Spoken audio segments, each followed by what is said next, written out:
Asia महाद्वीप में लुप्तता की कगार पर खड़े भगवान शिव के साक्ष्य। भगवान महादेव की पूजा अब केवल भारत तक ही सीमित होकर रह गई है। एक समय ऐसा भी था जब भोलेनाथ की पूजा समस्त संसार में हुआ करती थी। यदि हम बात करते हैं जम्बूद्वीप अर्थात एशिया महाद्वीप की, तो भारतवर्ष के उत्तर में शिव और शैव तंत्र बहुत ही अधिक प्रचलित था। आप आज भी Kashmir, Tibet, Mongolia, Korea, Japan, Siberia और चीन में भगवान शिव और शैव तंत्र को माना जाता है, लेकिन आप इन्हें आसानी से पहचान नहीं सकते हैं, क्योंकि आज भारतवर्ष को छोड़कर संपूर्ण विश्व में भगवान शिव के नाम को और उनकी मूर्ति को बदल दिया गया है। आज आपसे यह छुपाया जाएगा कि चंगेज खान अपने नाम के पीछे खान क्यों लगाता था और भगवान शिव महान खान क्यों हैं। आपसे यह भी नहीं बताया जाएगा कि तिब्बतियन, मंगोलियन, कोरियन, जापानी, साइबेरियन और चीनी लोग जिस बुद्ध की पूजा करते हैं वह भगवान शिव ही आदि बुद्ध हैं। यही नहीं, आज समस्त जम्बूद्वीप से भगवान शिव के समस्त साक्ष्य धीरे धीरे मिटाए जा रहे हैं, परंतु कुछ अवशेष अभी भी बचे हुए हैं जो हमें यह बताते हैं कि संपूर्ण एशिया महाद्वीप में किस सनातनी भगवान की पूजा की जाती थी। आइए इससे पहले कि बचे हुए प्रमाण भी नष्ट हो जाएं, उससे पहले हम इनको जान लें और हम अपनी आने वाली पीढ़ियों को भी यह बता सकें कि सभी भगवान केवल भारत में ही नहीं लेकिन समस्त दुनिया सनातनी भगवान की पूजा अवश्य किया करती थी। स्वागत है आपका परब्रह्म भक्ति सागर परिवार में। हमने अपने पिछले प्रदर्शन में जम्बूद्वीप के बारे में अति महत्वपूर्ण जानकारी हासिल किया।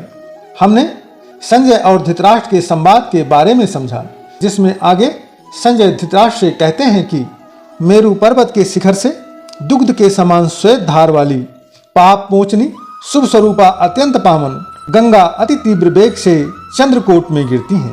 यह पवित्र कुंड स्वयं गंगा जी ने ही उत्पन्न किया है, जो अति विशाल है और अथाह जल के कारण समुद्र के जैसा प्रतीत होता है, जिन्हें अपने ऊपर धारण करना महान पर्वतों के लिए भी कठिन था। ऐसी मां गंगा को शिव स्वयंभू ने कई हजार वर्षों तक अपने केशों में धारण करके रखा था। अब यदि हम इस बात को आज के संदर्भ में देखें तो मेरु पर्वत अर्थात माउंट एवरेस्ट से एक ही नदी निकलती है और उसका नाम है दूध कोसी, जिसे संजय दूध के समान सफेद धारा वाली कह रहे हैं। और सबसे आश्चर्य की बात यह है कि इस नदी का नाम किसी ने अभी तक नहीं बदला। इसका नाम आज भी दूध कोसी ही है। संजय आगे यह कहते हैं कि यह नदी पाप मोचनी गंगा है जो चंद्रकुंड में गिरती है, और यह चंद्रकुंड जैसा कि पूर्व में ही बताया गया है कि बहुत ही विशाल समुद्र के जैसा है। इससे यह प्रमाणित होता है कि यह बिल्कुल सत्य है कि दुग्ध गंगा जिस कुंड से निकलती हैं उसका नाम आज दुग्ध पोखरी है। अंग्रेजों ने अपने शासनकाल में इसका नाम बदलकर गोक्योलेक रख दिया था। हम सनातनियों में से कुछ लोग कहते हैं कि नाम बदलने से क्या होता है, तो आपने देखा नाम बदलने से संस्कृत और इतिहास को हम भूल जाते हैं। यह विशाल कुंड 160 एकड़ में फैला हुआ है। बर्फ हमेशा यहाँ चारों तरफ आच्छादित रहती है और चंद्र के समान यह चमकता रहता है। इसलिए आज से 5000 वर्ष पूर्व इसका नाम चंद्रकुंड था, जिसके उपरांत इस कुंड का नाम दूध पोखरी रखा गया और अंग्रेजों के शासनकाल में इस कुंड का नाम गोक्योलेक बदल कर रख दिया गया। यह दूध कोसी नदी आगे जाकर गंगा नदी में शामिल हो जाती है। अभी आप सोच रहे होंगे कि गंगा नदी तो गंगोत्री से उत्पन्न होती है, माउंट एवरेस्ट के चंद्रकुंड से नहीं। तो इसे भी संजय ने स्पष्ट किया है। वह कहते हैं कि विशाल पर्वत हेमकुंड ही कैलाश पर्वत के नाम से प्रसिद्ध है।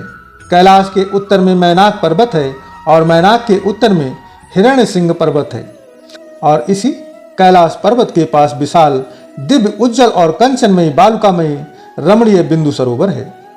यह वही स्थल है जिस स्थान पर राजा भगीरथ ने कई वर्षों तक पवित्र पावनी मां गंगा को पृथ्वी पर अवतरित करवाने हेतु तपस्या किया था। यही नहीं, यह वही स्थान है जहां पर कालों के काल महाकाल भूतनाथ सर्वशक्तिमान महादेव की भी राजा भागीरथी ने तपस्या करके प्रसन्न किया था और माँ गंगा को अपने केशों में रोकने के लिए मनाया था। समस्त देवी और देवता यहाँ पर हमेशा उपस्थित रहते हैं। यहाँ पर जगत जननी माँ शक्ति और जगदीश्वर भोलेनाथ का भौतिक रूप निवास करता है। ब्रह्म कमंडल से मुक्त होने के उपरांत माँ गंगा इसी बिंदु सरोवर में प्रतिष्ठित हुई थी। यहाँ से उनकी 7 धाराएं विभक्त हुई थी। उन धाराओं का नाम इस प्रकार से है: नलिनी, सरस्वती, जम्बू नदी, सीता, गंगा और सिंधु नदी। आज यही बिंदु सरोवर कैलाश मानसरोवर के नाम से प्रसिद्ध है। भीष्म पर्व में संजय के अनुसार माँ गंगा सर्वप्रथम यहीं पर अवतरित होकर 7 भागों में विभक्त हुई थी। आज भी इन 7 नदियों का उद्गम स्थान मानसरोवर के आसपास ही माना जाता है। आज यह सरोवर 2 भागों में बट गया है, परंतु आज से हजारों वर्ष पूर्व यहाँ केवल एक सरोवर हुआ करता था और वह था बिंदु सरोवर, जो कि बहुत ही विशाल सरोवर था। और इसी सरोवर में से यमुना और सरस्वती की जोड़ी सीता, जो कि आज सतलज और सिंधु की जोड़ी पश्चिम की ओर बहने लगी। जम्बू नदी यानी ब्रह्मपुत्रा, नलिनी यानी गग्गर व शोकसारा यानी गंडकी पूर्व की तरफ बहने लगी और माँ गंगा राजा भगीरथी के पीछे पीछे चलने लगी। आज भी इन 7 नदियों का उद्गम स्थान मानसरोवर के आसपास ही माना जाता है। यह सब हम जो आपके साथ वास्तविकता का साझा कर रहे हैं, यह महाभारत के भीष्म पर्व में स्पष्ट अंकित किया गया है। आगे संजय कहते हैं कि सुमेर पर्वत के उत्तर में एक अन्य स्थान है जहाँ पर कर्णकार वृक्षों का वन है। यहाँ पर शिलाओं का समूह संचित है। वहीं दिव्य विभूतियों से घिरे हुए साक्षात भूत भवन त्रिलोकीनाथ, त्रिपुरारी, पशुपतिनाथ, माँ भगवती जगत जननी माता पार्वती के साथ पैरों तक लटकती हुई कर्णिकार की माला धारण किए हुए विहार करते हैं। तो माउंट एवरेस्ट यानी सुमेरु पर्वत के उत्तर में कर्णिकार यानी रोडोडेंटन का पुष्प पाया जाता है और यहीं पर शिलाओं का समूह भी हमें देखने को मिलता है। उस स्थान का नाम है मंगोलिया की ऑरखोन घाटी और उसके आसपास का क्षेत्र। लेकिन कुछ लोग बिना प्रमाण के या हमारी कही हुई बात को नहीं मानेंगे, इसलिए आइए हम इसे प्रमाणित करते हैं। संजय के अनुसार यह स्थान ऐसा है जहां 3 सूर्य उगते हुए दिखाई देते हैं। अब कुछ लोग सोच रहे होंगे कि सूर्य तो एक है, तो 3 सूर्य कैसे उगते हुए दिखाई दे सकते हैं? परंतु ऐसा होता है। यह एक नेचर फेनोमेना है जो मंगोलिया और चीन के कुछ अन्य प्रांतों में भी होता है। संजय इन 3 उग रहे सूर्यों को भगवान शिव की 3 नेत्रों से तुलना करते हैं। संजय के अनुसार यह घटना भाग्यशाली या तपस्वी व्यक्ति ही देखने का अवसर प्राप्त कर पाते हैं, क्योंकि यह प्राकृतिक घटना रोज ना होकर अपितु कभी कभार होती है। अब प्रश्न यह उठता है कि क्या यहाँ पर आज भी शिव जी की पूजा के प्रमाण मिलते हैं? तो उत्तर है हाँ।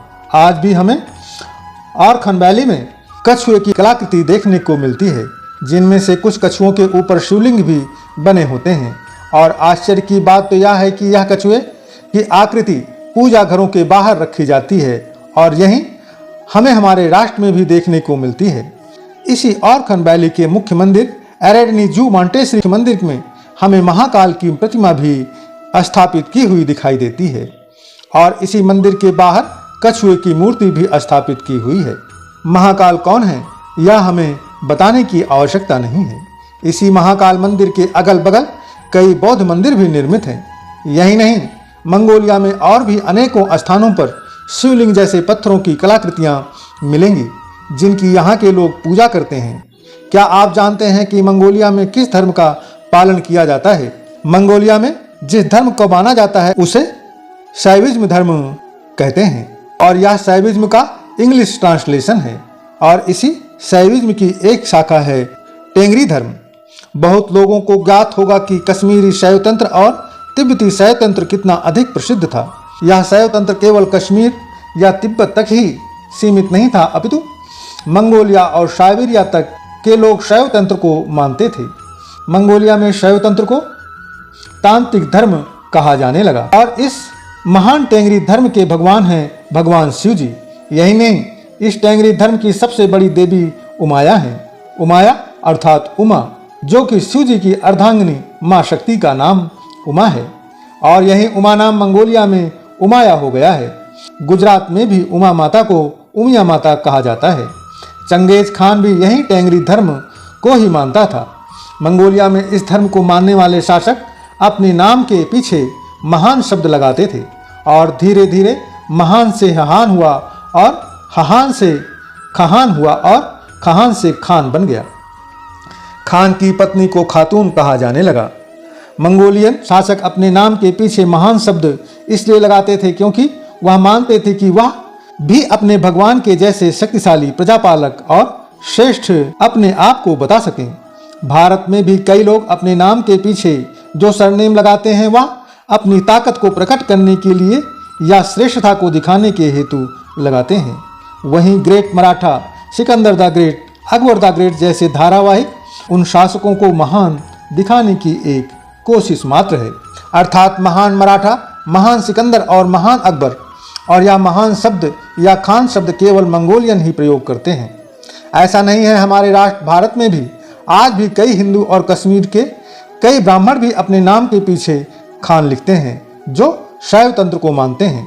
भगवान शिव के प्रतीकों को यदि हम देखें तो वह हैं त्रिशूल, चंद्र, नंदी, कछुआ, डमरू, नाग आदि। तो आपको सिर्फ मंगोलिया ही नहीं अपितु संपूर्ण विश्व में यह शिव जी के प्रतीक चिन्ह आपको अवश्य दिखाई दे जाएंगे, जिससे यह प्रमाणित हो जाता है कि एक समय ऐसा भी था जब संपूर्ण विश्व शिवमय हुआ करता था। सनातनी देवों की पूजा समस्त पृथ्वी पर हुआ करती थी। बस आज मूर्ति बदल गई है, नाम बदल गया है। आज मंगोलिया में बहुत कम तांत्रिक बचे हैं जो जिस कपड़े को पहनते हैं उसमें कपड़े से निर्मित सर्प होते हैं और वह जिस वाद्य यंत्र को बजाते हैं उस वाद्य यंत्र के पीछे त्रिशूल अवश्य बना होता है। आइए अब मंगोलिया से आगे बढ़ते हैं और साइबेरिया की तरफ चलते हैं और यहाँ भी आपको शिव जी के साक्ष्य दिखाते हैं। साइबेरिया में क्रिश्चियन धर्म के साथ साथ शैवनिक धर्म के लोग भी रहते हैं जिन्हें शैव धर्मी भी कहा जा सकता है। साइबेरिया में भी आपको अत्यधिक पवित्र शिवलिंग के आकार की पत्थर की मूर्तियां मिल जाएंगी। साइबेरियन सैनिक लोग इनकी पूजा करते हैं और इनकी परिक्रमा भी करते हैं। और यही नहीं, हम सनातनियों की तरह शिवलिंग के सामने खड़े होकर मन्नतें भी मांगते हैं। यहाँ लोग इस पत्थर की पूजा करते हैं और इस पर दूध अर्पण करते हैं, अर्थात दूध का अभिषेक करते हैं। आइए जापान की तरफ चलते हैं। जापान के लोग शिंतोइज्म धर्म के अनुयायी हैं और यह शिंतोइज्म भी शैव धर्म का एक अंश है, अर्थात शिंतोइज्म भी सनातन धर्म ही है, क्योंकि जिनकी पूजा करते हैं वह सब सनातन धर्म में पूर्व काल से ही पूजे जाते हैं। जैसे कि यह लोग भगवान विष्णु को विष्णुटेन कहते हैं, गरुड़देव को करुणा कहते हैं, माता लक्ष्मी को कुडकुडेन कहते हैं, ब्रह्मा जी को बोंटिया कहते हैं और महाकाल को डाइकोकू कहते हैं, महेश्वर को मेकईश्वरा कहते हैं और शिव जी के ईशान रूप को ईशानतेन कहते हैं। वरुण देव को श्वेटन कहते हैं, अग्निदेव को का ओर से कहते हैं, वायुदेव को फू कहते हैं, इंद्रदेव को ताइसाकू कहते हैं, एमराज को एमाओ कहते हैं, माँ सरस्वती को बेंटेन कहते हैं, हनुमान जी को शानो कहते हैं, विघ्नहर्ता श्री गणेश जी को कांगतेन कहते हैं और विश्वकर्मा जी को विशुकर्मा कहते हैं। आपने देखा हमारा सनातन धर्म समस्त विश्व में किस प्रकार से फैला हुआ था। समय के साथ साथ नाम परिवर्तित करके सभी राष्ट्रों में सनातन धर्म को समाप्त करने की बहुत ही गहरी साजिश कई वर्षों पूर्व से ही चल रही है, जो आज भी जारी है। धन्यवाद।